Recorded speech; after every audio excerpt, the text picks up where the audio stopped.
Hello everyone, welcome back to the channel.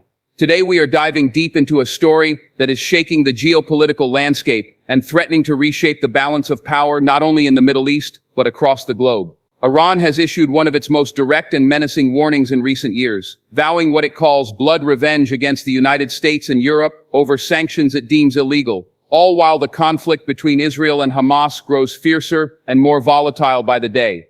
To truly understand what this means, we need to explore the layers of this crisis, from the outward appearance of Iran's stance to the hidden forces within, the performance of its strategy, the risks it entails, the elements that make its posture unique, the cost of this defiance, and finally, what all of this tells us about where the region might be heading. From the outside, Iran's stance looks uncompromising and bold, the kind of posture that is meant to project dominance and deterrence. The declaration of blood revenge is not just rhetoric, it is carefully crafted political theater designed to intimidate adversaries while rallying supporters. The exterior of this crisis is one of sharp lines and aggressive styling, almost like a vehicle engineered to make an impression on anyone who sees it pass. Iran wants the world to know it will not bow to pressure, and in doing so, it seeks to project an aura of power, unity, and defiance. Yet beneath this strong exterior lies something far more complicated. A reality filled with contradictions and vulnerabilities that cannot be ignored.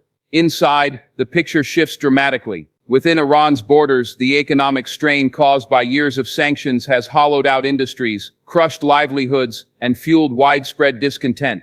The leadership is under constant pressure to demonstrate that the sacrifices imposed on ordinary citizens are in service of a greater national struggle. This is the interior space of Iran's strategy, functional, symbolic, but cramped. It is not polished luxury, it is utilitarian, made to survive rather than to shine. The interior tells the story of a nation trying to balance the demands of ideology, governance, and survival. The slogans of resistance plastered on walls and repeated in speeches are designed to keep the population engaged in the narrative of defiance, even as cracks in morale continue to widen. Performance is the next layer, and this is where Iran's real strength lies. Over the years, it has developed and refined a network of capabilities that go far beyond conventional military power. From ballistic missile programs to proxy militias spread across Lebanon, Syria, Iraq, and Yemen, Iran has positioned itself as a formidable actor capable of exerting influence across multiple theaters. Its cyber operations add another dimension, giving Tehran tools to disrupt infrastructure, communications, and even elections abroad.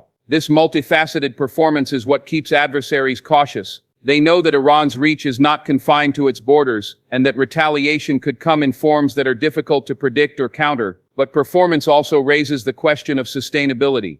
Just as a high-performance machine demands fuel, precision, and upkeep, Iran's aggressive posture requires resources, coordination, and resilience that may be difficult to maintain under the weight of sanctions and isolation. Safety, or rather the lack of it, looms large over this unfolding crisis. Every move taken by Iran or its adversaries carries the risk of triggering a broader escalation that could spiral beyond control. The vow of blood revenge is not a contained threat, it is a spark hovering near dry fuel. If ignited, it could lead to retaliatory strikes, proxy wars intensifying, and potentially even direct confrontation between Iran and NATO-aligned powers. For the Middle East, where tensions are already running high due to the Israel-Hamas war, this means an even greater risk of instability. Civilians would bear the brunt of this insecurity, as cities become battlegrounds and economies collapse under the weight of conflict. The world has witnessed before how quickly regional conflicts can metastasize into global crises, and the current trajectory suggests that safety mechanisms are thin at best and fragile at worst.